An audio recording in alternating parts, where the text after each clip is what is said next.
In this video, we're going to be doing an exercise. Both hands are working with octaves. The left hand is going, and we're all on the white keys, and the left hand is going to be doing broken octaves, the bottom note first and then the top note, D's and then E's, F's. We're going up successive white keys, E's, F's, G's, A's, B's, C's, and then we'll reverse direction as we head back down. Now the right hand is going to have blocks, both tones sounding at the same time. The left hand is broken though. This one is block. We're going to have these together and then play the left hand separate. And then we'll move up one white key at a time. So it's going to be like this. Now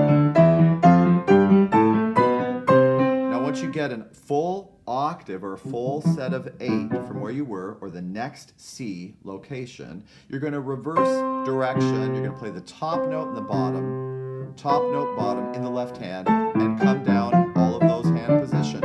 So let's do the whole exercise. Wow. Okay, you can go further if you want to. If you have a bigger keyboard or an acoustic piano, you can go even higher than that. And then reverse your direction. And you can get all the way back to where you were. You can even go lower. Right? So there's a lot of space on an acoustic or a real piano.